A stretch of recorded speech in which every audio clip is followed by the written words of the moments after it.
theme song. That's what we need. A definite theme song, something really stolen from somebody, somebody else's theme song. I think Batman would be good. The Simpsons. The Simpsons? Ooh, I don't know. That might add a little kind of a weird flavor to the show. I don't know. We're on. Okay, pause up, my cats and kittens. We are tuned in once again to the mighty Doggie Time on DentonRadio.com, and we are here at the Mighty Vic on lovely 111 Hickory Street in the Visitors Information Center Bureau facility. Sounds impressive, doesn't it? Yeah, it does. And it is a beautiful Wednesday night here out on the square. We're looking at the outlines of the trees and the lovely Christmas lights that are going on that are actually hanging all year long. Nobody wants to take them down. I don't blame them. There's a lot of them out there. But it's a lovely night out there, and there's some passers-by, and there's even some guy running around with a camera. Kind of creepy. Who's the guy with the camera? Josh. Mm-hmm. Did you just find him and drag him in here? Yeah, we don't know him. You don't know him? Nope. Okay, far out. Well, Josh has got a camera. We'll be accosting him later. And we are joined here in the studio this evening with the December Chronicles. Is this correct? Mm-hmm. This is the correct. That's me, yes. That's you. That's our band. Is that a band? Yeah. Oh, okay. Yeah, the December Chronicles is a band. Weather Pages is the overarching charity. Weather Pages. Yep. Okay, so I got that totally wrong. Okay, can we back it up? No, we're not going to. We don't have to back We're it live. up. I don't think we can. No, we're not, and we don't have to. My faux pas there. So it is the Weathered. Yep, Weather Pages. Weather Pages. Yep, and the Weather Pages is an outreach, I guess. Is that, for lack of a better description? Basically, it's a 501c3 nonprofit that we've started. Okay. That basically encompasses using music to help people battle things like mental illness, depression, drug addiction, alcoholism, really, et cetera, et cetera. And your name is Michael Barclay. Michael Barclay. Yep, just like the bank. Just like Barclay Bank. Bank. Of which I have no affiliation, sadly. Darn it. I was hoping that we could hit them up after the show. I really was. Trust me, I would have hit them up a long time ago. Yeah. And to my immediate is the lovely and talented Sarah Ledford. Say hi. Hi. Hi. And for those of you who don't know, and most of you probably don't, Sarah and I actually go way back. Mm-hmm. About 5 years. I was thinking about this, about the fledgling days of DentonRadio.com, mm-hmm. if I'm not mistaken. Yeah, you kind of popped up out of nowhere. And I do that. Yeah, you do. He's popped up. Michael and I go way back, too, for about 2 weeks. It's true. Right around, yeah. So... Long time. We don't have as much catching up to do as we do. So. But it was very cool to hear from you, and then I got real excited when I heard about this. Tell us about the Weather Pages. So whether it started out originally, it was just something that we did probably 6 or 7 years ago was when it really started. But essentially, it was just a group of people that realized that making music has become more about marketing and more about sales. And things like that rather than about the actual art form. Mm-hmm. And so we started trying to figure out how we could combat that. And as we kept moving through, it became painfully obvious on various occasions that unfortunately that's not really a charity. That's not something that people go like, oh yeah, you want to make music because you want to make it better than what's already out there? Oh, okay, here's our money. So all of us about a year ago sat down and started mapping out ideas of how we could do more with what we were trying to do. Mm-hmm. And each of us have backgrounds with some form of mental illness or an addiction or something like that we've been battling. And music has always been that one thing that helps get everybody through what they're going through. It's right. The one thing that's always that spotlight that we can hold on to. And so it just kind of hit us like a lightning bolt at one point, and we went, "Oh, so at first it was basically art for art's sake." Right. It was kind of a nonprofit music label essentially. Right. And what we've done now is we've turned it into something where we're building out three different sections, two specifically that we're working on more prevalently, but one of them is an outreach program where we basically form kind of like a musical AA, where anybody that is a musician or is a creative can come and sit around, and you can talk about your week. You can have a safe environment of people that are like-minded and kind of understand what you're going through. But then it's also kind of a jam session where you just sit down and play music and write and use that mode and that method of catharsis and therapy. Right. And then we also have, which is kind of where Sarah comes in, we have a retreat program that we take people down to a professional studio in San Marcos and help them to have 3 or 4 days away from everything else. So do you just take them down there and just drop them off and then bugger out? In the woods. It's like in the woods. You have the great part. It's like a treehouse in the middle of the woods. And it says studio. And like there's a slingshot and a penknife. Yeah. Oh, my gosh. But essentially, it's meant to give people a resource that they wouldn't otherwise have. We have a world-class engineer. It's actually, the studio is called Up Down. It's he engineers for Blue October and does a lot of stuff with them. It's actually Justin's house, right? Truth be told. And he's been gracious enough to let us come in and use his facilities to bring people like us and like Sarah in to work on something and be productive and have something that they can look forward to outside of, obviously drugs or anything like that was the way that life was before. Do you have like a counseling for something? I mean, running across a musician that just, is one that needs some backing and needs some encouragement and needs a push in the right direction is one thing, but running across somebody that has got some serious issues and you're trying to help them deal with that, do you have people that are, for lack of a better expression, qualified? Yes, sure. I mean, certified. That's not dealing with musicians. Certified comes to mind, yeah, definitely. Not as of yet. I do have a few people I've been in contact with. Now this is in the fledgling stages. Yeah, too. We're still starting out right now. Yeah. I have talked to a few people that would be willing to donate time as a therapist and be on hand. A lot of what we do right now is really based around that kind of AA style formula, which there doesn't need to be anybody that is. I'm sorry, I don't mean to laugh, but that conjures up, hi, my name's Bob. I'm into rap. Hi, Bob. I've been rapping for 6 years now. I just can't get away from it. And that's just it's more the best way that I can describe it, honestly, because when it comes down to it, it's not that. Like, we're not trying to have it be structured or. Essentially, where the whole idea came from is, I remembered my own experiences going through rehab and being in those types of environments. Right. And that structured, like, I'm going to sit in a room and I have to focus on what my 12 steps are and write down every answer. And then I have this meeting and then I have this meeting and then I'm going to go back to my room and I'm going to sit there and just focus on basically the fact that I messed up and I did some things that I have to now live with and all those types of things. For people like us who are creative and who use music as a form of expression, there are things that can only be expressed through music. Right. So something like a group setting of sitting and talking about, what your problems were that week didn't really resonate for me. And I mean, I got through it. I've been sober for 11 years now, but it was a very different process as compared to having something where if you want to talk about what happened that week and use just words and discuss it, great. Right. We want to be there to provide that. Or if the best way that you can do it is to, rap a song, write a song, sit down and play something on a guitar and express that way, great. Then let's do that. Let's make it an environment that is something that's not intrusive. It's non-judgmental. It's however you want to express. And then we all come together and build that community of just helping lift people up. There's a really interesting book that I found. I believe it's called The Fire Within. It was written by a psychologist about creatives and people that use that side of the brain.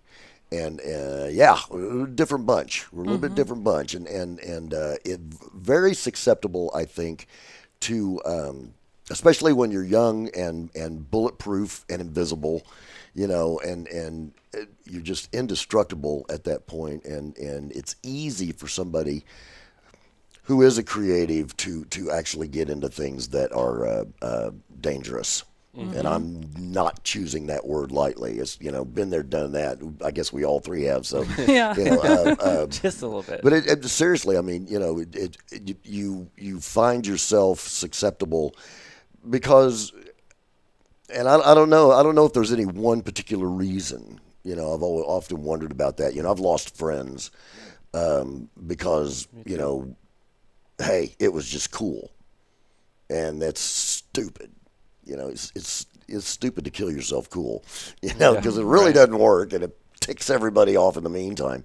But other people, they needed it to cope, whether it was powder or weed or drinking or any kind of addictive substance, and so again, what this book addressed basically was that a creative has such a volatile mind and such a volatile spirit that it's very easy to fall into that type of thing. Do you agree with that? Oh, entirely. Mm-hmm. Yeah.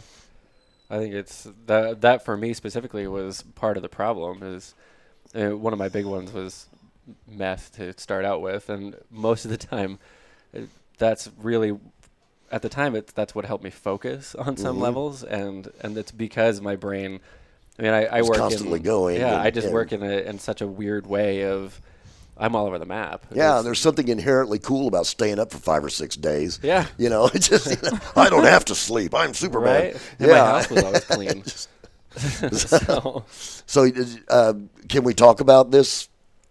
Yeah. You cool with that? Well, I guess you're going to have to be cool with this because you're going to have to talk with other people about it.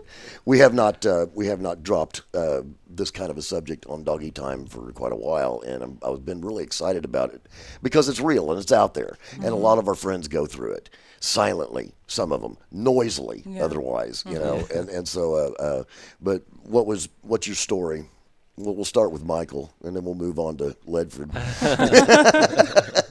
Ledford. Oh, Ledford. The Ledford Chronicles here on Right, there you go. A new band name, Combined Forces. Haven't seen you for 6 months. I'm going to pick on you. So Reader's Digest version, I grew up very... I like that. That works. Right? The Reader's Digest. I want to bore everybody. I grew up very LDS. I was born in Boston area, grew up in Philadelphia, and then served a mission for the Mormon Church out in Las Vegas.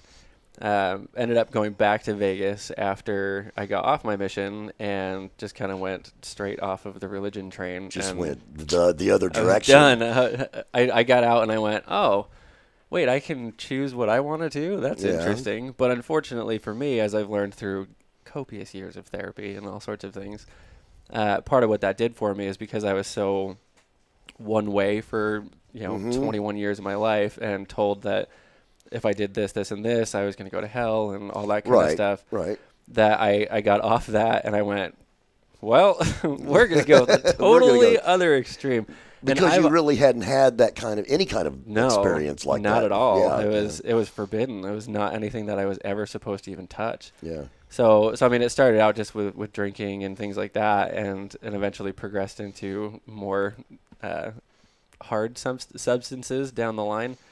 To the point where I was literally going and, I would go Monday through Saturday, work for 8 hours, and then get off work, go out, have drinks, and be, doing coke, meth, all the things to stay up. And then we would take Sunday and do a bunch of downers and sleep the entire day, recharge, and go back and do it again. Yeah. And I've always been that person that if you tell me like, oh, that iron is hot, don't touch it. I'm still going to touch it because I want to know. Right. I want to know for myself that it's hot. So that started to play a big factor into things where I was just doing anything that I possibly could, and eventually I hit one point where I ended up in a hospital because a friend of mine came home and found me at the house. She had an inkling that she needed to come home from work early and. Came home from work early, thank God. A little intuition there. Yeah, there was. I think she could tell something was off, but came home, found me, took me to the hospital, pumped my stomach, patched me up, and that'd get my attention. Well, I mean, you get to that point on a 72-hour hold. You have a lot of time to detox at least briefly and kind of come out of it. And as soon as I came out of it, within the next month, I had moved away, went up to Salt Lake City, and spent the next 9 years there. Actually, I've only been down here since March, but But that was the reason that I got out, is because I knew I needed to get out of that scenario, change and your away environment. from those people, and yes, and just give myself something new, put myself in a rehab, and just didn't I really think look back. that is one of the hardest things to do is to and it should be the first thing you do is you change your environment. Yep. And get away from those who are your friends or who call themselves your friends, you know, and that's usually a really good first step, you know, Right. just to get away from that type of thing. So, well, let's talk about you. I'm still trying to figure out where to start. Where to start? Well, okay. Where were you born? Really? Let's What's start your from the sign? beginning, shall we? What's your favorite color? I can just send you my Tinder profile. It's fine. When we met, I think you drank a little bit, but that was about it. That was really about it, I guess. Yeah. I guess. I'm not sure. And so, and then That means I did a good job. If you didn't know. I guess so. I guess so.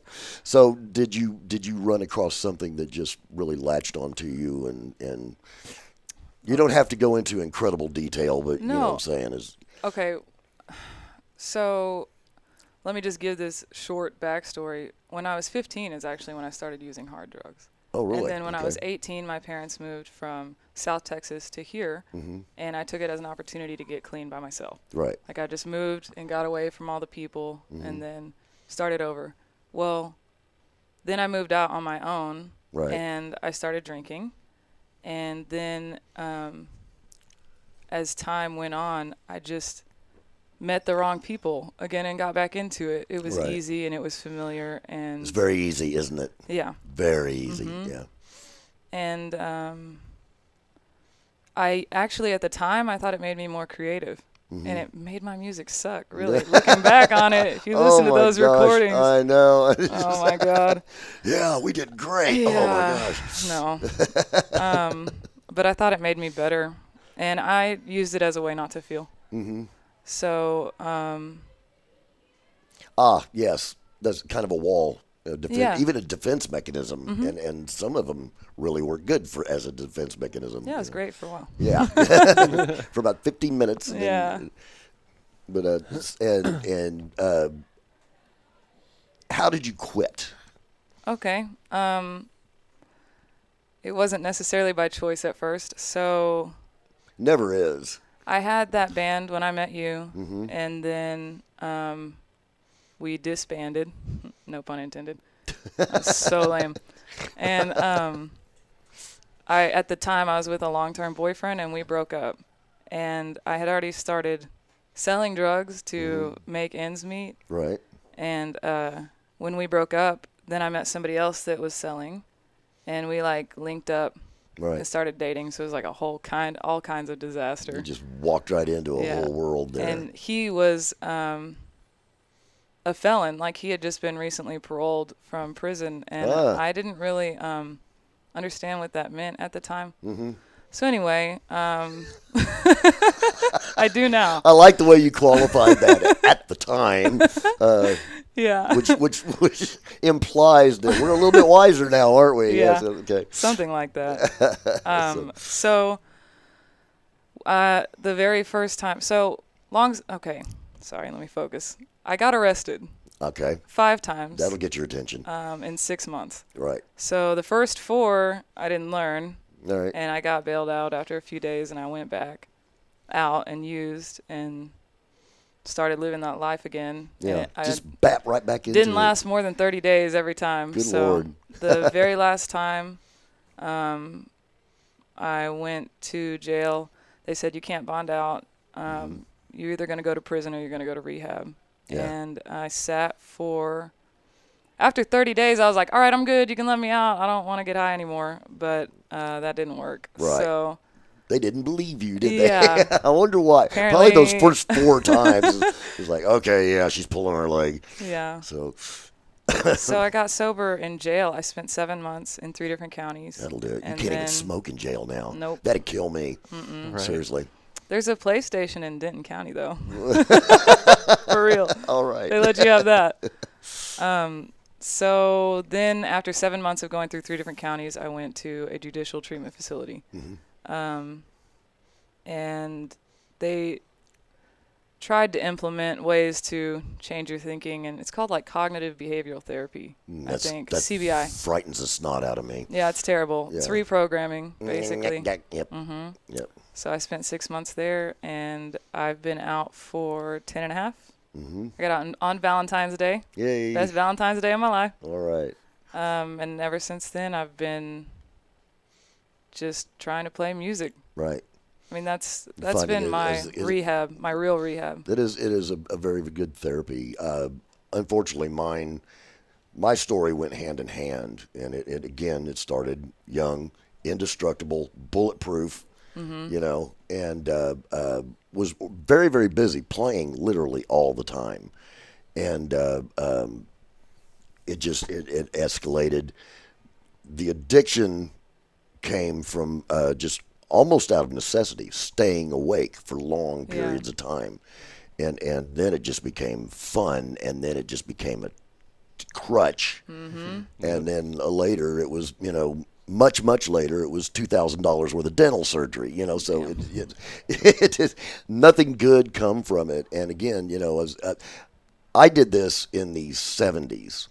When it was good. Late 60s and 60s. That's when it was good. It's when everybody was doing it, and it was cool, and that was part of the scene. I was thinking about this today, as a matter of fact. There used to be a tabloid, I think it's still around, called Buddy Magazine here in Dallas, in Fort Worth, and it was a music tabloid. That was one of the first things I found when I moved to Texas in '75, and they had a huge musicians classified in the back of this. Cool. It was great. Yeah. That's where we all went. That's how we met each other. That was how we all networked. That's how bands were formed and stuff like that. Is you went to that musician. It was a free service. Neat. And Buddy, they were kind of connected, and they would do interviews with musicians and people that would roll through town, big name acts. And I'm not going to name the band, but this Elliot Easton come through. Google it. You'll figure it out. Google it. He comes through Dallas with the Cars, and he does an interview with Buddy Magazine. And Elliot Easton made the comment, if you're going to play stone, practice stoned. Mm-hmm. I didn't meet a sober guitar player for 2 years after that. It was just like, oh, dude, Elliot Easton does it. And I'm like, oh, God. Okay, here's the chords for the 15th time. Remember them. I don't have to, man. I'm a professional. So you run across some interesting people doing that. Mm-hmm. But what struck me about it, though, was one suggestion. He just kind of at the time, and this was probably 77. Around that time, 77, 78, and he literally verified, and he literally gave credence to being stoned, and everybody latched onto it, and it was just, it was remarkable to me, I was already there and in and out of it, And I think what really got my attention was a couple really bad performances, really horrible performances. And so I went cold turkey, just blew it all off. How was that? It was difficult. But at the same time, not that easy, because I had one thing really going for me, is I had zero money. So I could not support my habit. Yeah. And so I did that, and I was cold turkey, bam, done, and completely sober from everything for years. And I started drinking again. Mm-hmm. And then once again, a couple really horrible, bad performances, and I'm like, dude, this is not working. This is seriously not working. And so that got my attention, and I do much, much better now. I didn't know that about you. Yeah. And that happened to me in front of you one night. Yeah. Well, probably more than one night, but there was one night in particular that sticks out in my mind. Were we at Abbey Underground? Abbey Underground. Mm-hmm. Was that me or you? That was you? It was me. Okay. It was definitely me. Well, I probably did. I remember I wasn't necessarily, I was on my way. I wasn't totally gone, standing in Andy's. And we had played 3 or 4 songs, and I got up and said, "Good evening, Abbey Underground." And I get this elbow in my ribs. Oh. It's like, "We're at Andy's, idiot." And I went, "Okay." And sometimes in that position, sometimes it's really tough because people buy you shots. People buy Bone Doggie a lot of shots, and you are obligated. And somebody got That's me. always the worst. Yeah. Don't you just hate free drinks? I do. Terrible things. Free drinks. It depends. If it was Jameson's, and I'm Irish, dude. I am Irish, and it took my breath away, and my eyes were watering, and I couldn't breathe because I shot it, And the drummer's like, "Gotta start, dude. Come on, where you at?" And I was like, "Just keep going." So yeah, you have those. And they get your attention. And so for me,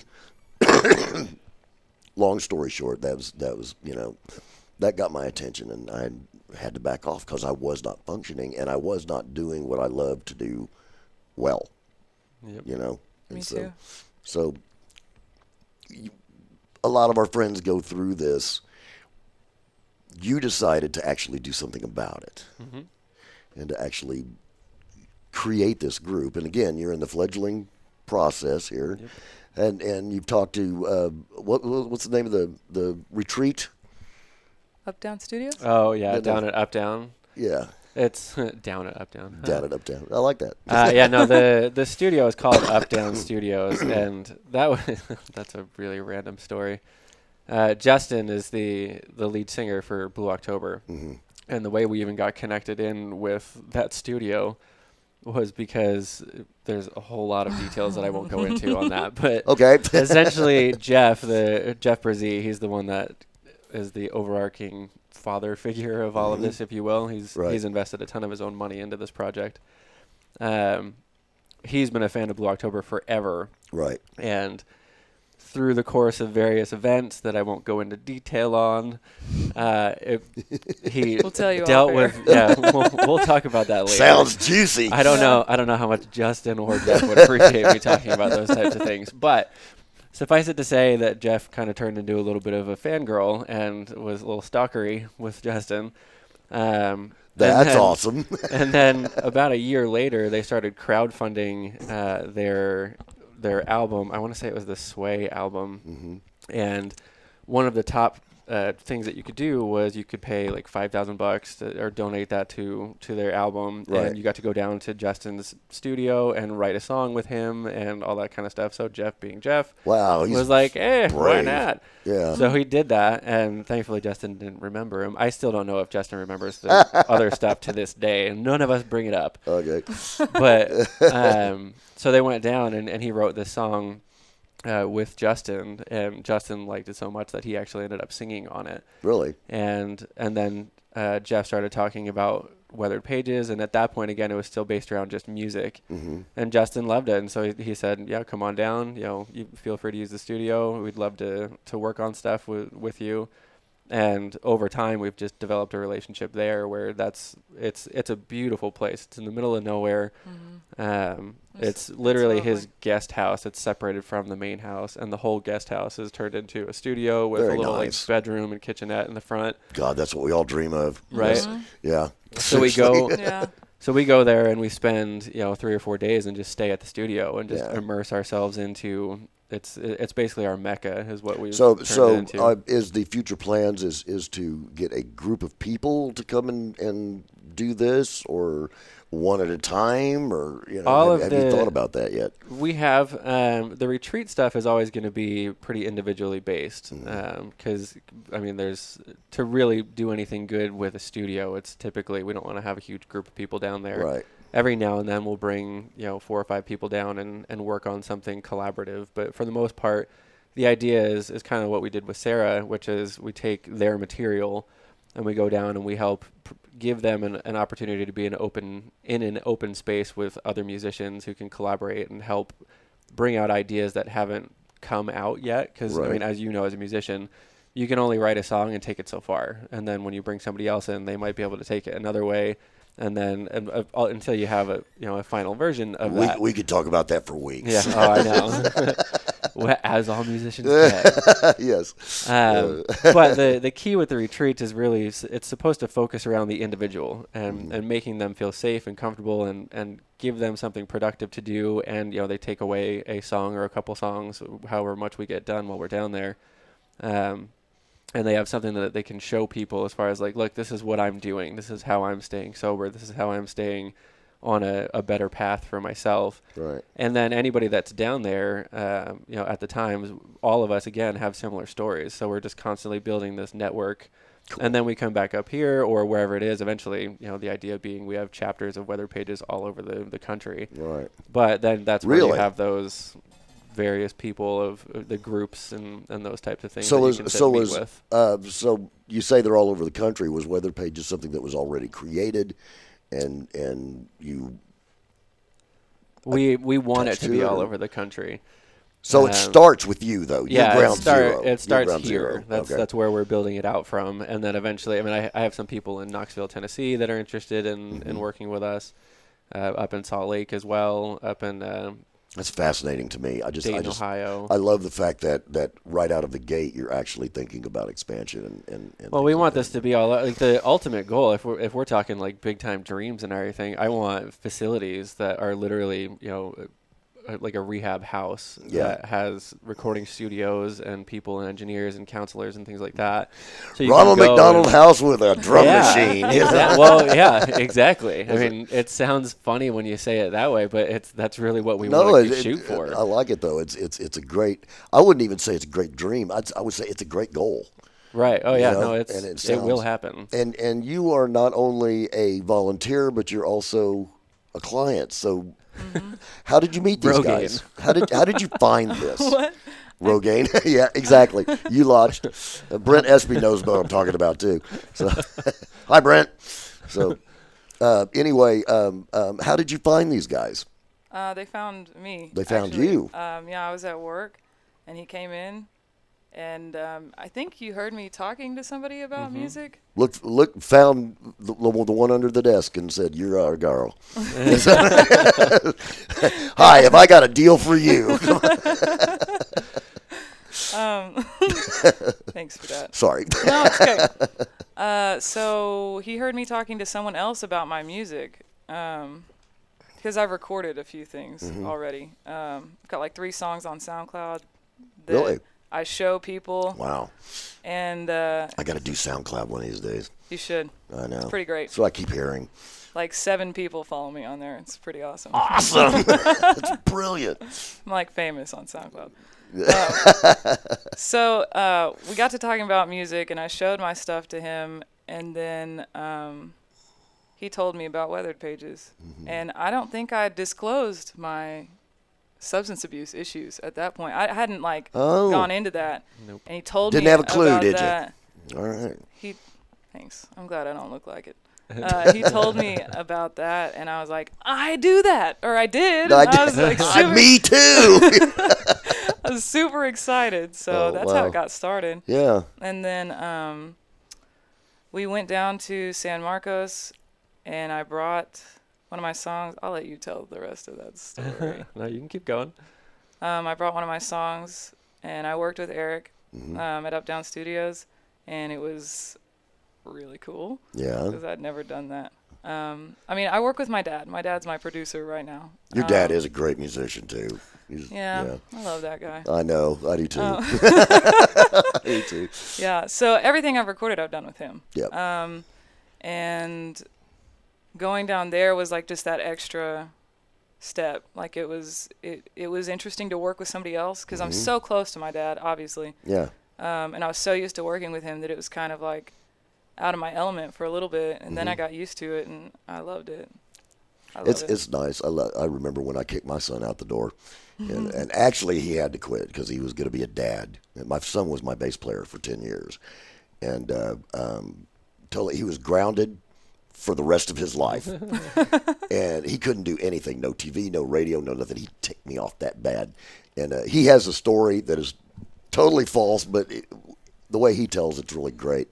But anyway, he got grounded, and I walked in one day, and I handed him a bass guitar. I said, "Here," and walked out, and he woodshedded for about 3 months, and then ended up playing bass for me, and we played together for about 10 years, which was brilliant.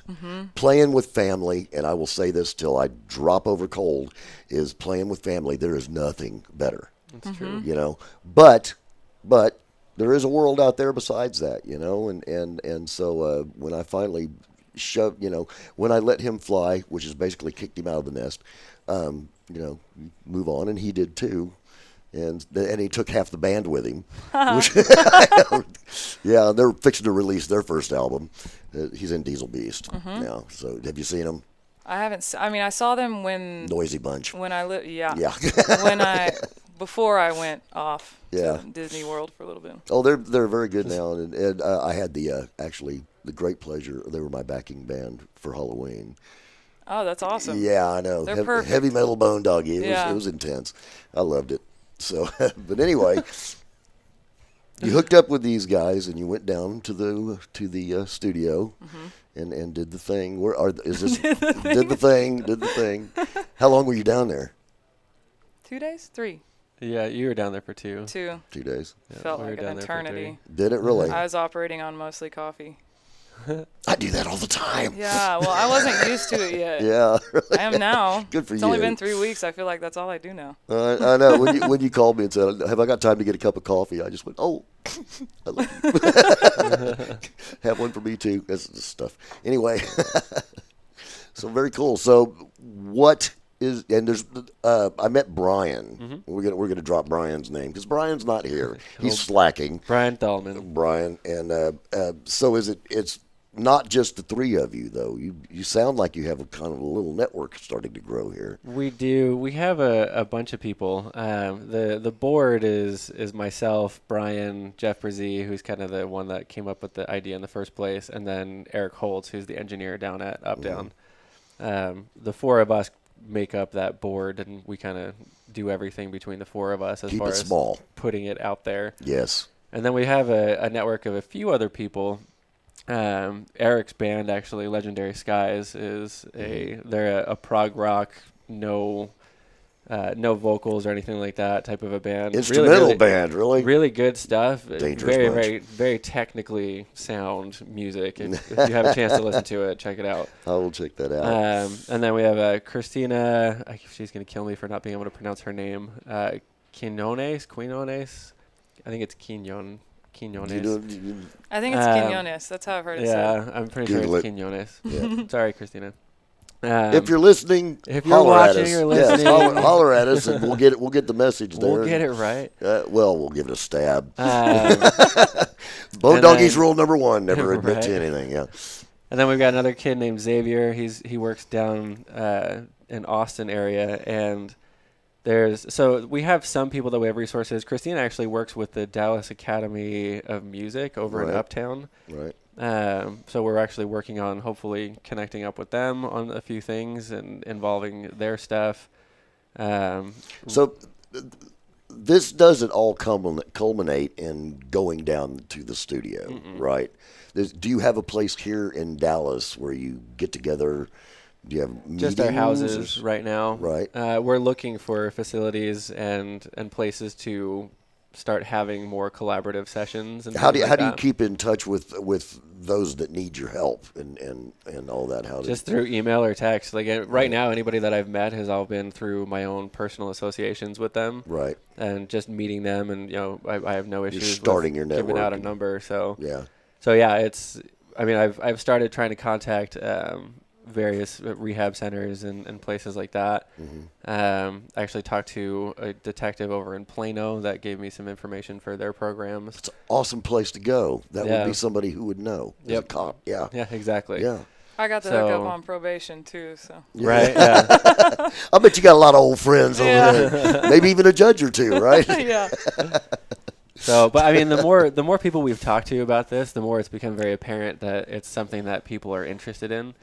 And even just want to be involved in helping or spreading the word. I found it really exciting. I just, when we talked about it a couple of weeks ago and just, wow, this is a neat idea. And there's nobody else out there doing it really. Nope. And unless you want to, make a buck out of it and charge people out the wazoo to come and do a week of therapy or whatever, and just, then they go back out and ruin their lives again. But, just the idea of what you're doing, of just being there, and it's like-minded people. And unfortunately, when you're a musician, when you're an artist, when you're a chef, there's not a whole lot of like-minded people out there. That's very true. Yeah, everybody else is kind of on a different world and on a different plane, and that's that right-left thing. It was in that book, The Fire Within. I think is the name of the book, Fire Within, and I'll have to check it out again and find out who wrote it, because it was really interesting. Excuse me, and especially creative people think bigger, and they get into trouble bigger, and they have problems bigger, and sometimes they get just lots of drama.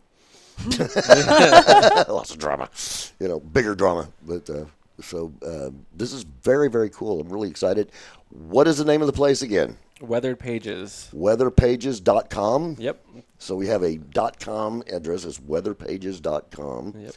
And they can find out information and contact information. Yep, all of that's on the website. There's a button to donate to, and actually the project that we're working on right now is we're going to take Sarah down and finish her album. Right. And a whole album. Yes. Yep. And then create a documentary around what it is that we're doing, so that we can kind of show people the process. That's of a what's brilliant happening. idea. So, I love that idea. So That's anything awesome. that gets donated, if you go to weatherpages.com and then click the donate button, it'll take you to her GoFundMe page, and $5, $10, whatever you can do. Very cool. That helps us put this out in front of more people. Very cool. Very cool. Well, I'll tell you what we're going to do is in a few months, we'll check back in, have you guys come back in, and we'll get a nice little update on what's going on, and maybe even talk about your album. Okay. So I would love that. So you're doing the solo thing, basically, right? Yeah. But you're in a band. Is that correct? Yes. Yes. Who are you playing with? It's me and Brian. You and Brian. We form the That's December it. Chronicles. I do a duet. That's true. We are looking to try to get more like a bassist and a drummer and do a full band type of a thing. Oh, you're a guitar player, aren't you? Yep, I'm a guitarist. So anyway, as I was saying, exactly. Why does everybody respond that way? I'm a terrible hypocrite because I play guitar. It's only got 4 strings. So that's even worse, So, no, I pick on guitar players, I think, just because. Not everybody does. It's okay. Okay. Brian's the lead guitarist, though, so he's the one that you really want to pick on. You play rhythm. Yes. Okay, see, that's a different world. Yeah, that's a different world. I stay down low key and just kind of Seriously, do my thing. it is an art form to play rhythm guitar. I'm saying a good rhythm guitar player is hard to find because everybody wants to be, Yang Wei. Yeah, right. And nobody is Yang Wei. Even Yang Wei is not Yang Wei. Steve Vai's Yang Wei. So, but we could talk about that forever and ever. That's true. But so you're looking around for other musicians and yeah, where part of the problem has always been time, just between jobs and things that. like that. So, I know. But I think we're going to be opened up a little bit more in the near future. So we're going to start looking. We did some stuff down at Opening Bell Coffee. We played a residency out at House of Blues for a month. Cool. Did some stuff just as a duo, just he and I, with a loop pedal and stuff like that. I love my loop pedal. Right? It's like, you got one? It's a lifesaver. They're lovely. They're awesome. They're so much fun. I know. But that's another end to Weathered Pages is, we help release all this music under each individual artist's name. So we're not getting any money from the actual releases. Right. But, the goal being 5 years from now, we have this whole catalog of Weathered Pages artists that have put music out there on iTunes and Spotify, to where you can actually go and be like, oh, hey, Weathered Pages just put another artist out. I wonder what their story is. So finally, who is Weathered Pages for? Everybody. It's for. So you don't have to be a recovering addict or anything like that. It's who we want to help directly. We want to take those people that are addicts, or even just people that struggle with depression or anxiety or things like that. You look at people like sociopaths and things like that. Guitar players. Yeah, exactly. So, but it's for anybody that feels that they need. Or not even need. It's for anybody that uses music as an outlet to help them get through their day. Right. That's really what. And the that's end goal actually is. a thing. That is a thing. Yep. If I didn't have it, I would just crumble up into a little cookie and just. Oh, I don't know what I would do without seriously music on my Sundays. iPod died, and I thought I was going through withdrawals. I really was. Just driving me nuts. So I actually went out and spent money and got another one. It's a big deal. It's a big deal. It's a tightwad. So, well, very cool. So we could go to weatherpages.com, find out about you guys, and see what you're up to. And you could be found on Spotify. SoundCloud. Hey, Facebook. I'm not there She's yet. actually, if you go, somebody's going to end up teaching me about social media this year. That is my goal. That's my goal. I'm not on any of those. oh, jeez. I know. We're on Facebook right now, but other Can't than teach that, an old dog new tricks. no, because he doesn't want to learn them. But I'm going to have to. And this is a discussion I've been having. Is my buddy Edgar Derby, who's actually going to be at my next show, which you've got to come and check it out. It's going to be awesome. In February? Yes. I'm coming. Yes, the Look, show. I already committed that You to did. memory. You did. Very good. Well, then remind me when it is, because I don't want to miss it. I got you. But anyway, my buddy Edgar Derby just released an album, and he did it in vinyl. Nice. Diesel Beast is fixing to put theirs out, and they're talking about doing vinyl. And I'm struggling with, okay, am I going to do CDs? Am I going to pay for vinyl? I've got to get it on SoundCloud. I've got to get it on all of those. Spotify and iTunes. But I'm asking people, let's say, do you buy CDs? And these are guys your age, and they're saying, no, I don't buy CDs. No. Where do you get it? I Spotify. download it. Yeah. Yep. And this is the part that breaks my heart, is album art. Yep. The part It's a that breaks my bummer. heart is the lack of album Yeah. art. Take It's that one, still SB. there. Write it down. So It's still there. You can, on Spotify, I mean, all of our stuff, if you go to the December Chronicles, search the December Chronicles on Spotify or iTunes, it's still there. You can still have album art. still have a little picture It's there. all up there. Most of ours is done Postage by stamp. independent artists and whatnot. So you can see it. But I agree with you. I mean, the old days of the big vinyl, I mean, they're Especially if it was like a collectibles now. double or triple album, you Right. know, and you could just open it up and you had it, you could play it with it, you could smell it and do other things, and it was lovely, you know. So I kind of miss that. So, Yeah. No, it was. I mean, those were the good old days. but vinyl, people are starting to collect it again, and they're paying out the wazoo for it. Yeah. Yeah, it's expensive. It's you gotta sell for like $20-$30. You gotta want it. You really do. You gotta want it. True. Yeah. Seriously, my first album was $2.25, and that still had the plastic on it. I mean, it was brand new. I'm not going to tell you what it was because that'll be dating me. And I think, and it's probably on other episodes. So you can dig if you want to dig that up. So, all right, my cats and kittens, we are going to let these guys go. Thank you so much. Thank you for Thank having you. us. It's my pleasure. This is got Brother Michael here and the lovely Sarah, and you can get contacted at Weathered Pages. Weatheredpages.com. Weathered Pages. Weathered. Yep, Weathered Pages. Weatheredpages.com. Don't put in just Weather Pages. You could end up on a website that your boss is not going to understand. So I just put in the wrong thing, and there they were. So anyway, but thank you for coming out. And again, we'll have you back in a couple months and see what kind of progress you're doing. Yeah, Okay. I dig That'll it. be awesome. All right, my cats and kittens, that is it for the first hour. We're going to take a wee little break here, and then we're going to be back with a singer-songwriter that we ran into a few weeks ago. Got Brother Dan Roark is going to be in the house, and we're going to yak a little bit, and he's going to play some music. So until then, we should do a bump. So here's what you got to do. Man, my brain went to a total Wrong. I didn't even think about that. I didn't think of it. Wrong. That's funny. That is funny. We'll keep that one in. Did you not hear anything we just talked about? Nope, the last hour just went straight out the window. No, an audio bump. This is Sarah Ledford, and this is Michael, what is it? Barclay. And we are from Weathered Pages, and you are tuned in to Doggie Time on DentonRadio.com. Can you remember all that? So we'll orchestrate it. This is Sarah Ledford. This is Sarah Ledford. This is Michael Barclay. And we are... I already screwed it up. That's because you were not practicing. Should we yet. try again? Yes. Okay. You got the idea? You got the gist? Okay, here we go. This is Sarah Ledford. And this is Michael Barclay. And we are live Weathered Pages? Yes. We What are are we Weathered doing? Pages. Yeah, you got to tell them who you are first, Oh, and, yeah. and then where you are. And what's the show called? Doggies. Get out of here.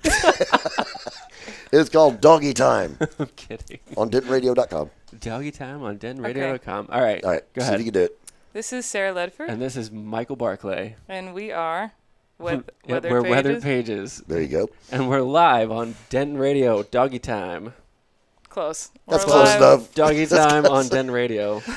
That's brilliant. Okay, we're gonna. Usually, I beat everybody into submission, but I'm not even gonna try this time around. Look, we're sober and we're like this. I know, so, right? I can't even. This is radio gold, so it'll be fun.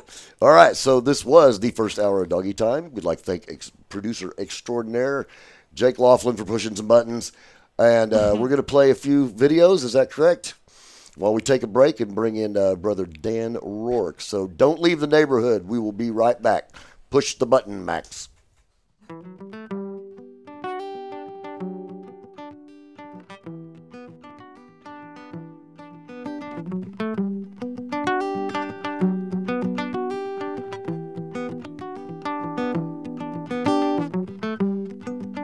Farewell, all the stories that you tell.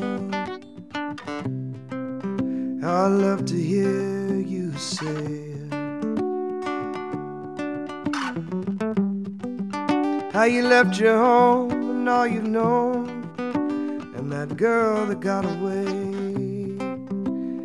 How you wished you would have stayed.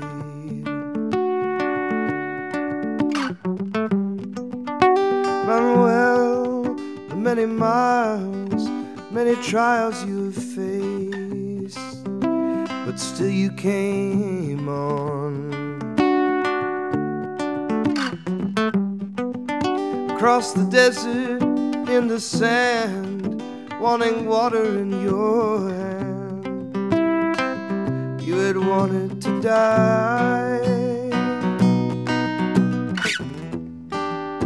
Manuel, the stars were your disguise, and they seem to have left their imprint in your eyes. No one will know all that you had done, but I can write you this song for Manuel. Through all the hell when you sat in your tiny little cell, yet you still wish no one any wrong. They almost stole your soul every time you'd go and try and seek that better life. Why so much strife? Manuel, the stars were your disguise, and they seem to have left their imprint in your eyes. No one will know all that you have done, so I had to write you this song for Manuel. Mexico seems so long ago in San Luis Potosí.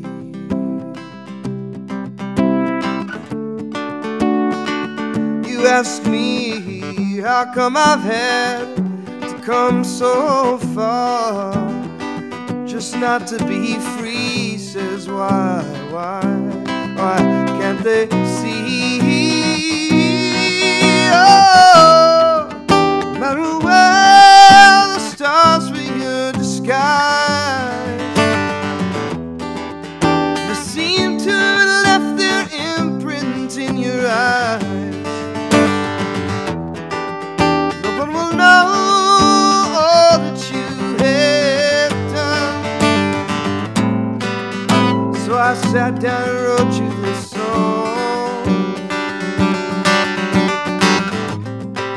I want the world to sing this song for Manuel. Oh.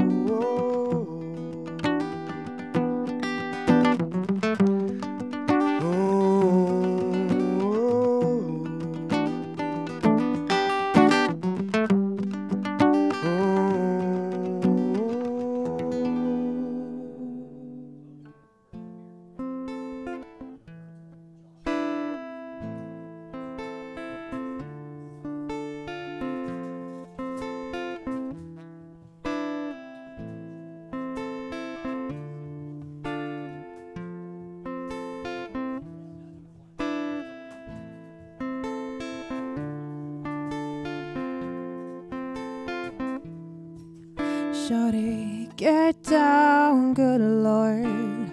Baby got 'em open all over town. Strictly bitch, she don't play around. Cover much ground, got game by the pound. Getting paid is a forte, each and every day. True play away, can't get it out of my mind. Oh, I think about the girl all the time. East side to the west side, pushing fat right, this ain't no surprise. She got chicks in the stash, stacking up the cash, fast when it comes to the gas. By no means average, she's on when she's got to have it. Baby, you're a perfect 10, I wanna get in. Can I get down so I can win? I like the way you work it, no diggity, I gotta back it up. I like the way you work it, no diggity, I've gotta back it up. Like the way you work it, no diggity, I've gotta back it up. I like the way you work it, no diggity, I've gotta back it up. She's got class and style, street knowledge by the pound. Baby never act wild, very low key on the profile. Catching feelings is a no, let me tell you how it goes. Cause the word spins the verb, lovers it curves, so freak what you heard. We're rolling with the fatness, don't even know what the half is. You gotta pay to play just for sure to bang bang to look your way. I like the way you work it, trump tight all day, every day. You're blowing my mind, baby, in time. Maybe I'll get you in my ride. I like the way you work it.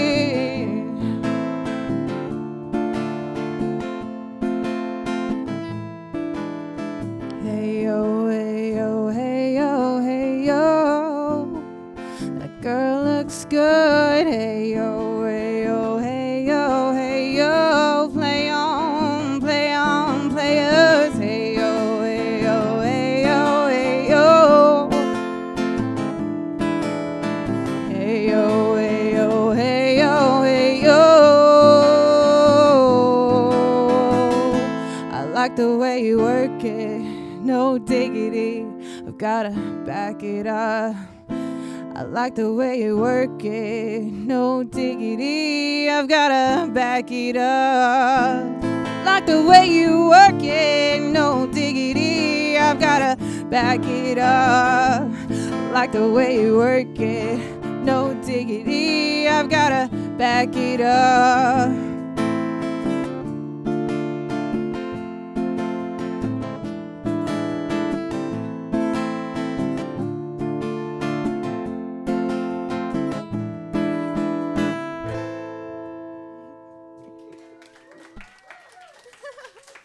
Thank you.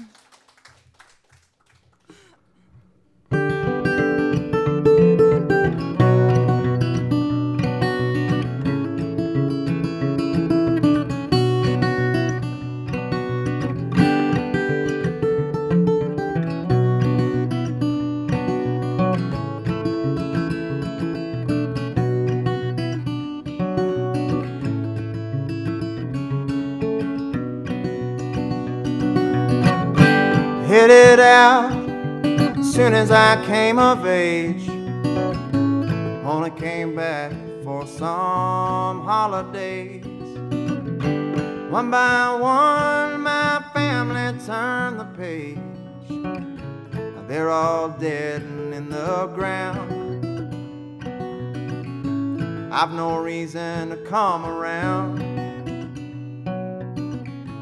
Now I'm a stranger in my hometown. Where I'm from, we all play for the red team. We all share the same morality. Other voices won't be heard no matter what they scream. If you vote blue, they'll put you down. I no longer hang around. That's why I'm a stranger in my hometown.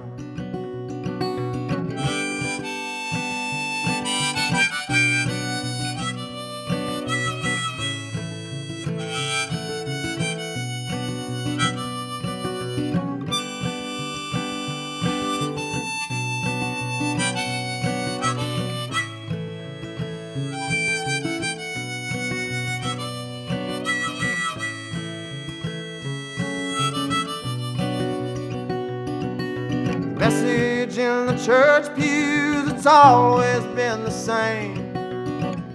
It's fire and brimstone, sinners and shame. But you can't find the source of love in the fear of the flame. No, I'm no longer heaven bound, since I no longer hang around. That's why I'm a stranger in my hometown.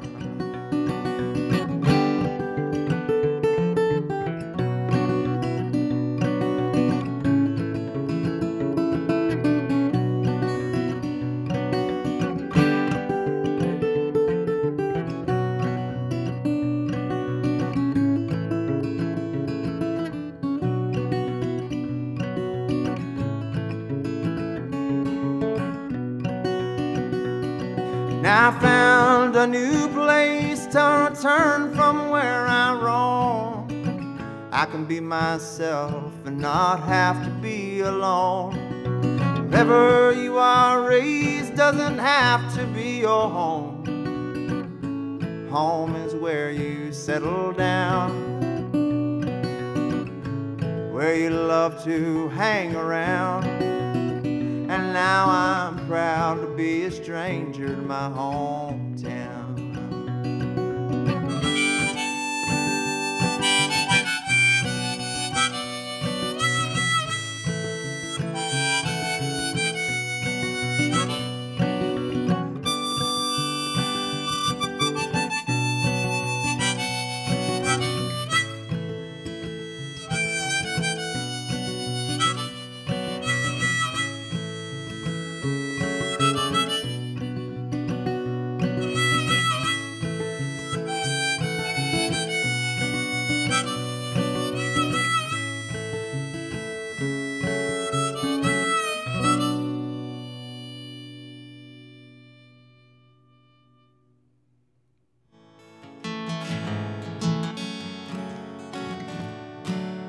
It's like the opposite of wake. It like puts you to sleep.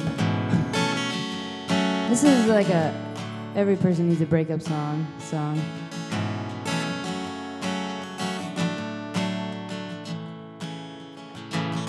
I'm afraid to fall asleep at night,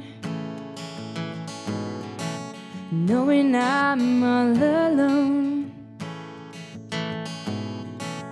I can't find it in myself to close my eyes and fear you and my dreams will collide.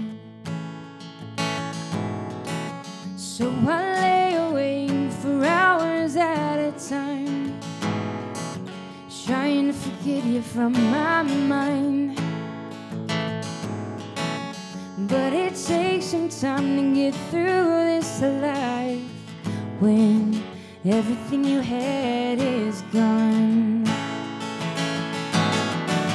Every heartbeat sings me softly to sleep, lullaby that keeps me alive. 'Cause sometimes it feels like I can't breathe, 'cause all the pain inside of me burns deep, and it doesn't let me sleep.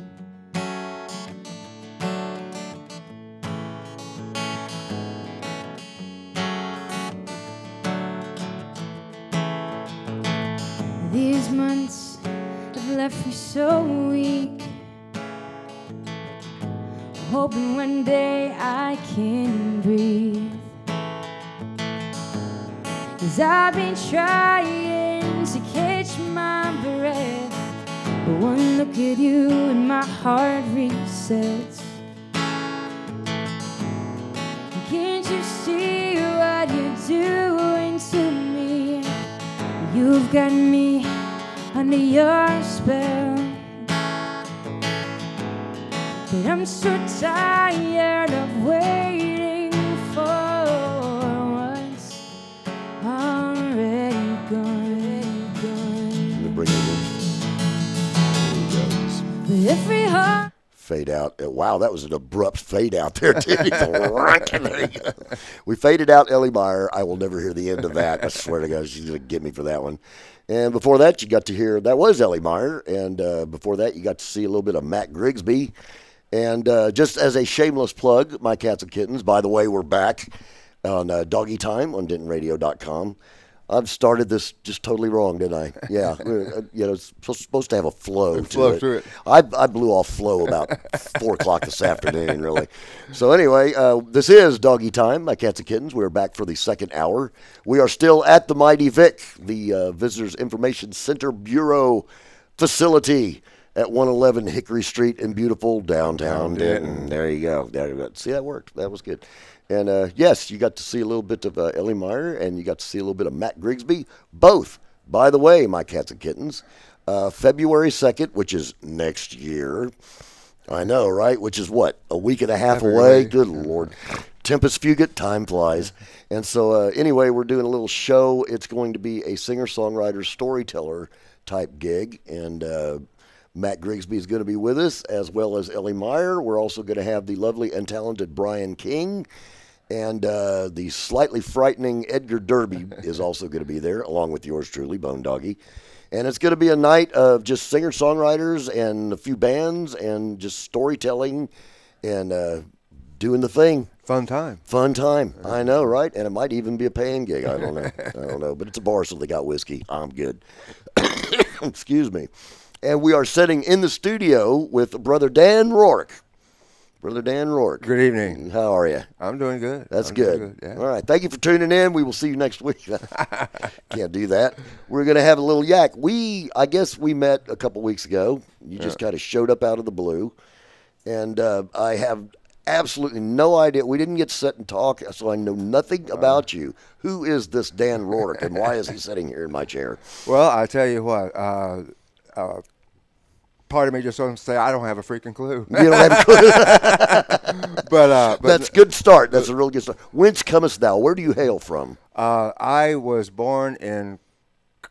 Actually, we lived in Belton, but Belton had no clinic, so I was born in Killeen. Killeen, Texas. Yeah. Ah, okay. And then moved around. My dad was in the National Guard, so every 2 years, either he would get a new job and then have to find a new post, or he'd get a new post and have to find a new job.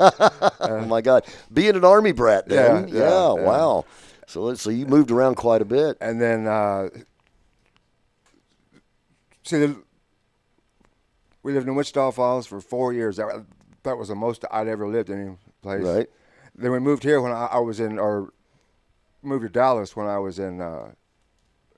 We called it junior high. They call it this freaking middle school now, but we call it junior high. Junior high, yes. High. Yeah, I went through that. I missed that transition, but got both my brothers. Yeah. It was like middle school. What is that? So, but junior high had the drawback of hanging around with the seniors, which is kind of frightening. And so you're a singer-songwriter. Yeah, and been writing songs. Well, and a writer. That's all I do is write. Books, really? Poems, songs. Have you published? Yes, I have a book out about my great-great-grandfather, south of Chattanooga. Yeah. Small place. For the Civil War, he gave part of his land to the church for the new church building when it burned down. Right. And so it's the story of this church. We found all of that handwritten minutes, and I transcribed these handwritten minutes, and They didn't write right back in the 1800s. What do you mean they didn't write right? Most people were pretty eloquent back in those days. Well, and so it's hard to tell from one clerk to the next. Right. They would call people like Dan. Okay, so I'd have to go through and find which Dan that was, or Charles, and which Charles that was, and follow it all the way through. Wow. So yeah, but that's it's called the Minutes of Salem Baptist Church. Minutes of Salem Baptist Church. And I have the distinction of writing the first disc golf short story. Disc off short story. Disc golf. Disc golf short story. Frisbee golf. Oh, okay. Disc golf. Okay. How do you explain that then? What in blazes is that? They have courses all around where they throw the frisbees Yes. into the baskets. Yeah. And Disc Golf World was the magazine, and I wrote articles. You wrote articles for them, okay. And but I've been writing songs for 40 years, over 40 years, but I will admit to 40. Same here, yeah. There's a few things we won't touch on, this is a little bit backward. I sold songs on Music Row on cassettes. Did you really? Yeah. That's awesome. That far back, but when there was still a real Music Row. Yes. Yeah. For those of you who don't know, My Cats and Kittens Music Row was in Nashville. Is that correct? Yes. That was where Chet Atkins and those guys kind of grew up. And had all the publishing companies and all that on it. Yeah. Now, but I do like the fact that they've kept it. All the businesses on Music Row have to do with music. Right. I think that's great that they've kept the spirit. Yes. Of the yeah, street. because I've talked to some people and they go to Nashville. It has changed. It's not like it was in the old days, of course. Things evolve, and it's really. I'll probably get in trouble for saying this. It's a little bit more commercial now than it was before, but the thing is, it's still Nashville. It is that. And at least they've kept the spirit of that. And you can still go down there and work your tail off and get in a lot of trouble, So that's pretty awesome. So did you start out playing guitar or? Yeah. I took lessons when I was 6. Right. Wow, you took lessons. And forgot those. Well, actually. Good for you. I like that. Those, I do kind of remember those. Right. To be honest, the first 2 songs I ever played on guitar. Oh, my gosh. Was Hound Dog. Right. And Your Cheating Heart. That's awesome. So then I forgot those. Then when I was 7 or 8, took lessons again. She wanted to teach me on an electric, and that's just wrong, You're from the school that believes that you should try when you start out acoustic. Learn the guitar. Learn the guitar first. Yeah. And so and so we didn't get along, so that fell apart. Yeah. And then when I was in high school, junior high school, I saved up my money and bought a new guitar. Right. And taught myself from what I'd learned and everything, and taught myself and started writing songs. And had a folk club at school, Really? Yeah. Oh, awesome. That was cool. That was cool. And had a band called Southern Plains. Well, I say a band. It was a duo, and if we had a gig that paid enough, we had a band. You had a band. Dude, come play this. Okay, right. Yeah. And he died in 99. Oh. And so I didn't play for a while just because I couldn't. Because every time I played, I heard his part. So kind of went through that too. Yeah. And then, especially when you play with somebody for so long. Yeah. In my case, it was about 10 years. Yeah. And it was just like, wow, you missed that because you used to hearing it. We made it 25 years. So Good Lord. And that's a really long time. But, yes, it is. Then I had kids and Little League and all that. Oh, yeah. Right, anyway, homeschooling and all that stuff. And then when they graduated from high school, I said, okay, this is Dad's time. Dad's going back into music. So awesome. I've recorded 2 CDs and just recorded third one with Weasel Zappa's drummer. Oh, really? Ryan Brown. Ryan Brown, really? And I was tense, you know. I'm going, okay, now. I mean, I've been playing a long time, but this is Weasel Zappa's drummer, man. Right. He plays Frank Zappa's music. You know yes, I know. He has to play Black Page. And so, but then when we started playing, I started playing. He kicked it in. The bass player kicked it in. I was like, oh, I can do this. It just kind of happened. There you go. That's beautiful when it comes together like that. Yes, it is. So, how long have you been in Denton? Actually, we're in Farmers Branch. You're in Farmers Branch. Yeah. That counts. Well, that's and we both went to North Texas. Oh, okay. Okay, so we have a distinctive. There you go. You got that tie anyway. Well, and for a long time there wasn't. There's a scene now that wasn't there before. I mean, here. Yes, you know, absolutely. I mean, it's just blossomed from what it used to be. It's amazing, isn't it? Yeah, when I first started here in town, when I first moved here, I guess it was about 10, 12 years ago, maybe even longer, and there was a music scene, and I got involved in it and just have watched it grow and absolutely. grow and helped it from what I hear. Well, yeah, we were sitting in the office one day, and this guy that I was sitting there with, his name's Jake. And Jake's saying, hey, I got this idea. What if we had a radio station that was all Denton music all the time?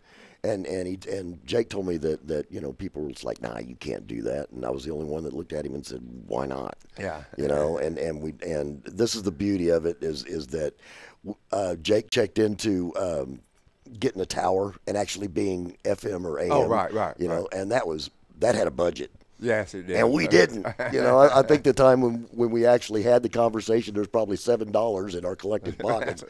But Jake went out and found a player, and a week later, 2 weeks later, we were on the air, and have been there for 6.5 years now. Is that right around? Cool. And it's been lovely because we've got to see the music here in town evolve. And of course, I've been doing open mics for all that time, right. And so I get to see that as well. So it's kind of cool. Well, and part of it is that there's always been the music up here. Yes. Okay, always. But there just wasn't the venues, so they worked in Dallas and they worked around. Yeah. And now I'm hearing, because that's where I met Matt, you know, and people, you know, down there, and now they're like, cool, I can play at home, you know. You can. It's one of the beautiful things about playing Denton is the gig's over and you can hit Taco Bell and be at the house, you know, before the sun comes up, which wasn't always the case before. So so that's awesome. And then you showed up at open mic a couple weeks ago and have played up there and it was very cool. I thought, wow, this is kind of neat. So I think what I'd love to have you do is play a few tunes. All right. You up for doing that? Absolutely. All right. Very cool. Well, what we'll do is we'll take a brief break and let Brother Jake here get you set up, and then we'll go from there. Let's do it. All right, man. All right, my cats and kittens, we will take a few minutes to get Brother Dan here set up to do a little picking and grinning if he so chooses to. That's the only time that I've ever used that phrase on this show. And unfortunately for you, I'm doing it to you. So, we're going to play some music here in a few minutes, my cats and kittens. So, y'all hang around. Do not leave the neighborhood. We will be right back with Dan Roark. Dan Roark. I did that twice now. I've done it twice. Dan Roark. All right. Push the button, Max.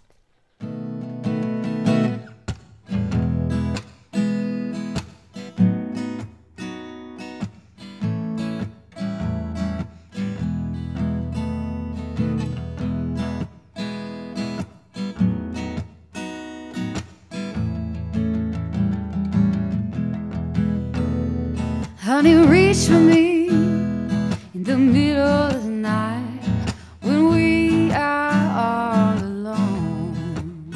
There ain't nobody to stop us now, so come on, let me warm your bones.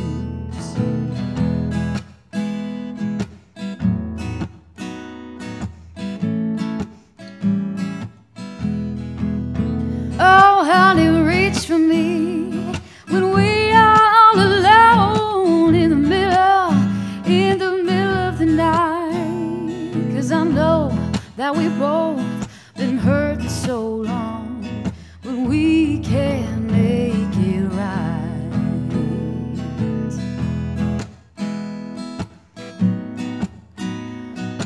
Oh, oh, oh. Yeah, I wanna give to you all that I've shown when we are all alone. Here's your invitation, I'm giving you the green light. Reach for me in the middle of the night. How you reach for me in the middle of the night when we are all alone.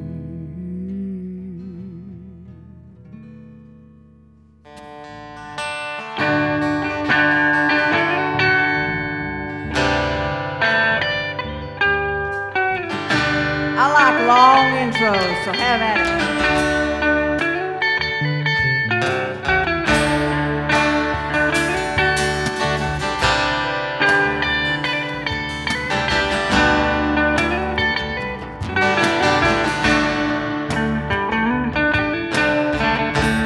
Gonna catch a freight train down at the station, Lord. I don't care where you go. I'm gonna climb a mountain, the highest mountain, Lord. Jump on, nobody gonna know. I said, can't you see? Can't you see? Oh, can't you see? Can't you see What that woman been doing to me, Lord? Can't you see? Can't you Oh, see? can't you see? Can't you see? What that woman What that Lord, she woman been doing to me? gonna find me a hole in the wall. I'm gonna crawl inside the yeah. Got me a lady now. She's a mean old lady now, but she never told me say, Can't you see? oh, can't you see? Can't you see? What that woman What that woman been been doing to me? doing to me, Lord? Can't you see? Can't you see? Can't you see? What that woman What that woman doing to me? Take it, God.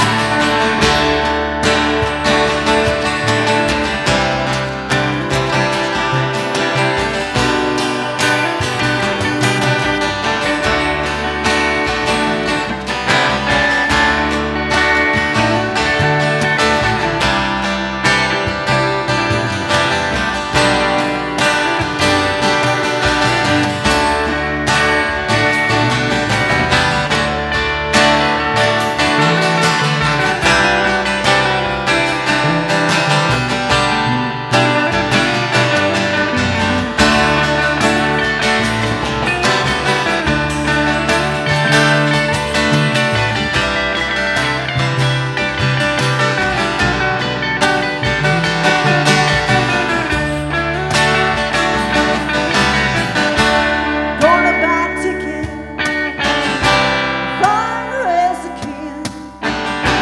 I don't care where you go. Gonna buy me a southbound, all the way to Texas now. Till that train runs out of town. Can't you see? Oh, can't you see? Can't you see? What that woman Been doing to me, Lord? Can't you see? Oh, Can't you see? what that woman What that woman.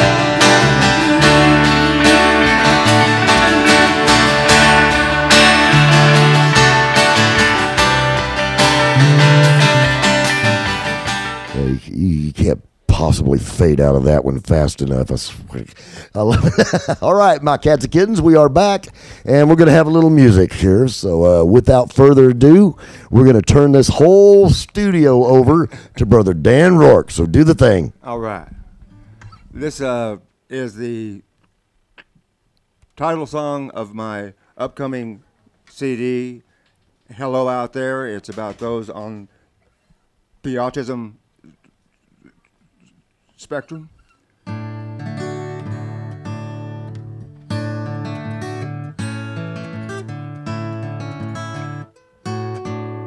Look into my eyes and see a shining crystal spirit.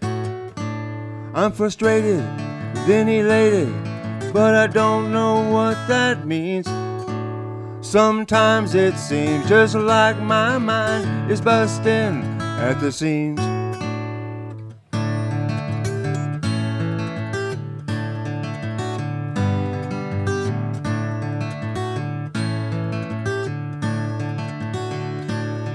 Hello out there, it's a mess in here, and sometimes it's out of control.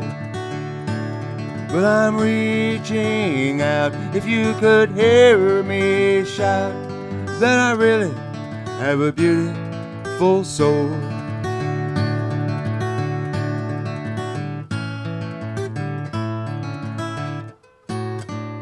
I hear what you are saying, but I don't understand. I'd rather get a hug from you or just a pat of your hand. And sometimes I can't figure out,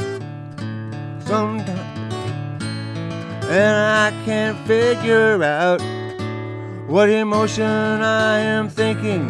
Is it fear, pain, joy, sadness, doubt?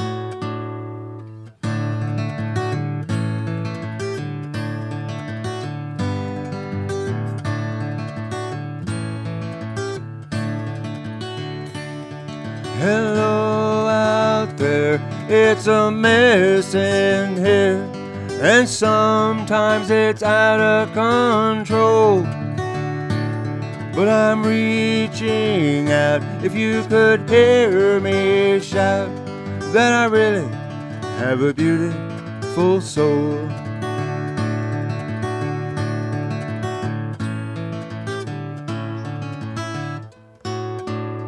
I'd rather run a race with myself than sit and talk to you.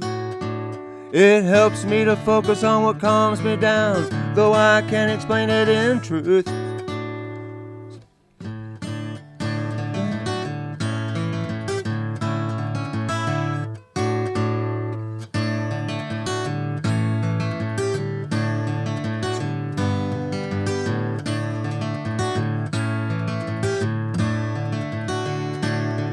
Hello out there, it's a mess in here, and sometimes it's out of control.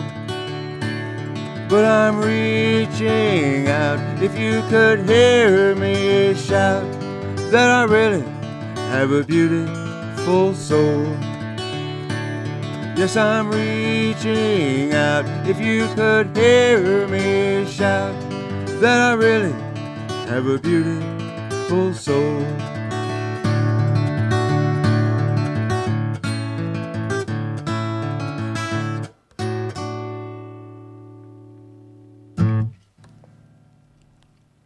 Hello out there. Okay, let's see.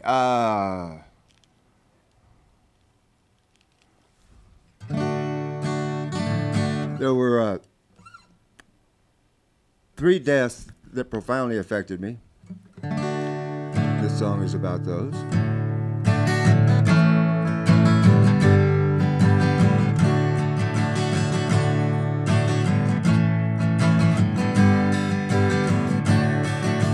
Two young lovers on Padre Island, sharing a tent out on the beach. Along came a man who was bent on destruction. Unfortunately, the couple was just within his reach. He killed Tom, though he'd done nothing to him. Put Frances in the trunk and took her back to Dallas town. Let her out a couple of days later. Physically okay, but mentally broke down. When Tom's spirit left his body, in my dreams I can still hear him say, why now? Why me? Can I get a little mercy? All my life, done the best I could, but it all came down to knocking on wood. I know there's things I cannot see, but why now? Why me? Why now? Why me?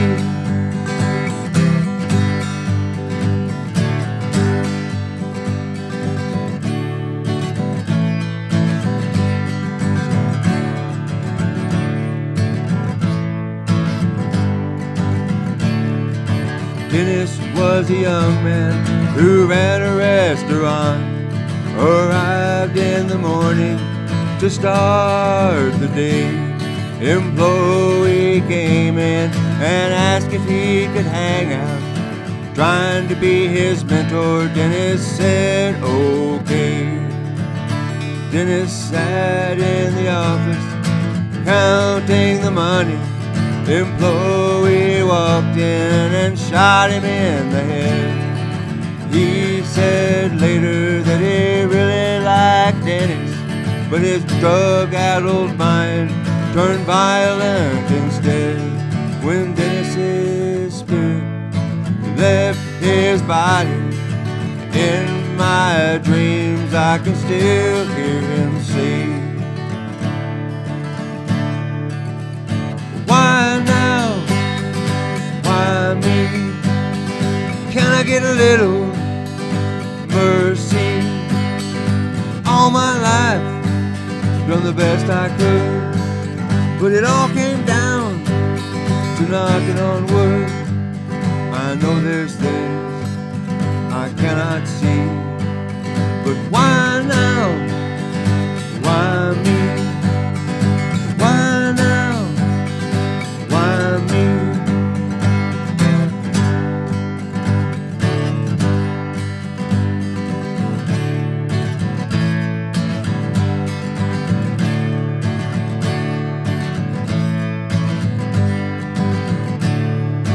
Joel and I were in a band for now 25 years. That's a lot of songs and tears and beers along the way. Unhealthy living took its toll. A once youthful body began wasting away. I never expected to play while they laid him in the ground, before either of us had ever left our prime. I still hear him play when I play the old songs. I guess you never know when it'll come your time. When Joel's spirit left his body, in my dreams I can still hear him say, why now? Why me? Can I get a little mercy? All my life, done the best I could, but it all came down to knocking on wood. I know there's things I cannot see, but why now? Why me? Why now? Why me? Why now? Lord, why me?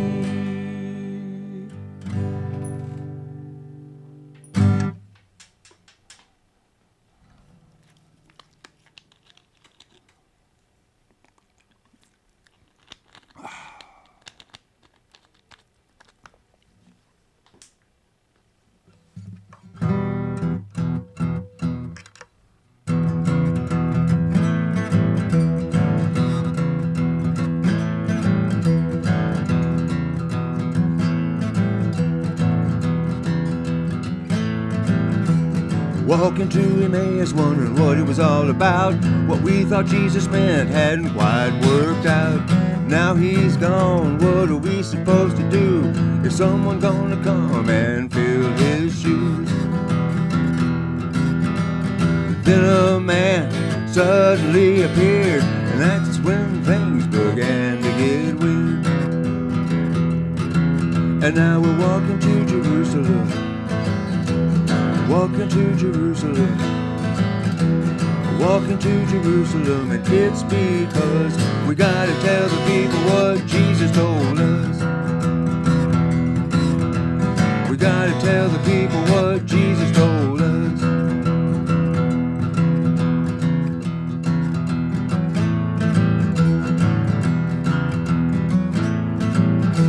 We asked him, do you not know what is taking place? He said, ye of little faith, have you not seen my face? We stayed for dinner, broke the bread. Our eyes were open and we understood what he said. Then just as quickly he was gone, and we knew what he meant all along. And now we're walking to Jerusalem, walking to Jerusalem, walking to Jerusalem, and it's because we gotta tell the people what Jesus told us. We gotta tell the people what Jesus told us.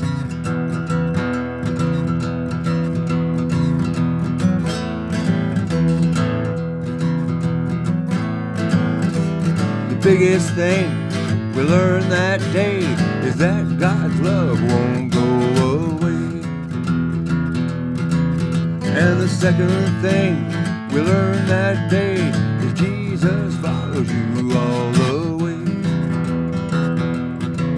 And now we're walking to Jerusalem, we're walking to Jerusalem, we're walking to Jerusalem, and it's because we gotta tell the people what Jesus told us. We gotta tell the people what Jesus told us. We're walking to Jerusalem, we're walking to Jerusalem, we're walking to Jerusalem, and it's because we gotta tell the people. You know, we gotta tell the people. Well, we gotta tell the people what Jesus told us.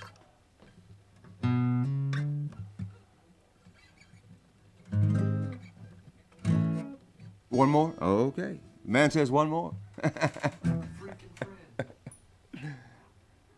You know, I had that in mind, and I got the wrong capo. Hang on. That's why I have my bag right here.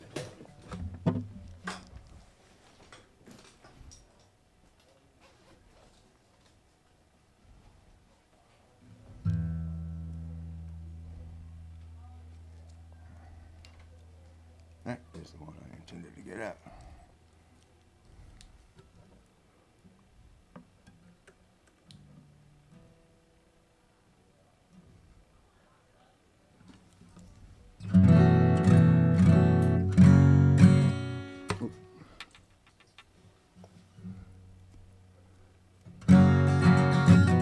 Song about social media and those who just don't get it.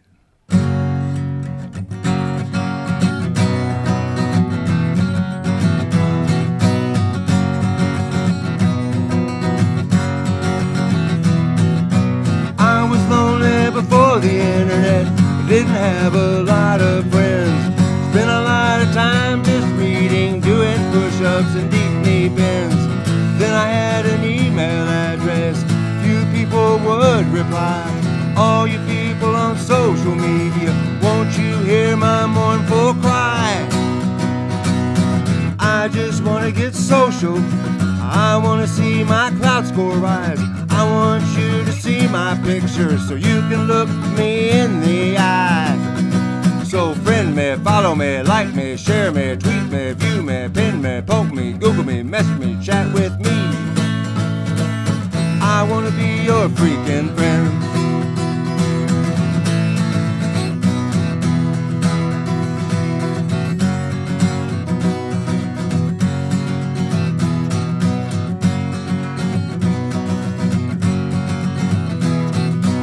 I don't care what you had for breakfast, but I want you in my status quo.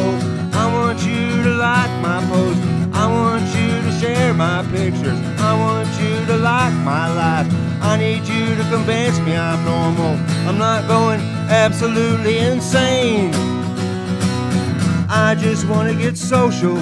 I want to see my clout score rise. I want you to see my picture so you can look me in the eye.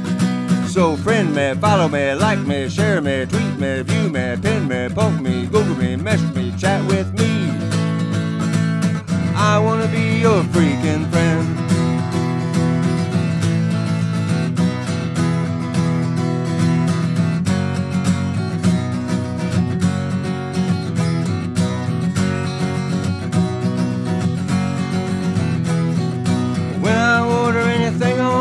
I like to tell the company what I think, what is really on my mind, and that their product really stinks.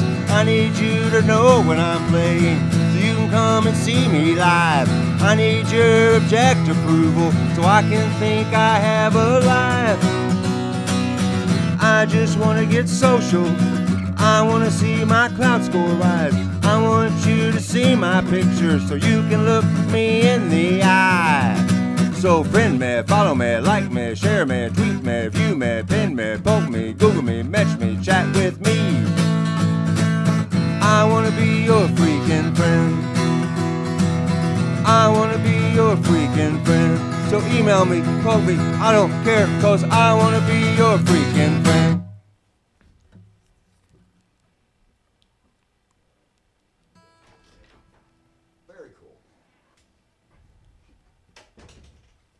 Am I on? There we go. I don't know if I can move this over. I'm not going to see it. I just want to sit. That's not going to happen. Tell you what, we'll do this. I'll move over here. Am I on? Professional radio right here. This is awesome. All right. Well done. That was very cool. That was very cool. Love those. All right, my cats and kittens, that's what we have for this year, as a matter of fact, for Doggie Time on DentonRadio.com. And we would like to tell you that when we come back in the new year, we are going to be coming back as a podcast. And we're all very excited about this. We've got a lot of things in store. We will still have live music, and we will still have interviews, but we're going to have a few little extra added attractions as well. We may be joined by the lovely and talented Rach Ann, who will be like an sidekick Ed McMahon, really, although Ed McMahon never looked that good. But yeah, there's a lot of neat things going on next year. But until then, we'd like to wish you all a very Merry Christmas, Happy Hanukkah, whatever holiday you're off into, and a very safe New Year's Eve. And DanRoark.com. At DanRoark.com. Holler at this guy. Tell him how much you loved it. We would like to thank producer extraordinaire Jake Laughlin for pushing the buttons. And until next year, y'all be safe, and we will see you. Good night. Ciao bella. Well, thank you for tuning in. We hope you enjoyed the show. Be sure to check out DentonRadio.com for new Denton artists and where they're playing next. While you're surfing the internet, make sure you check out our friends Classic of Denton at ClassicofDenton.com.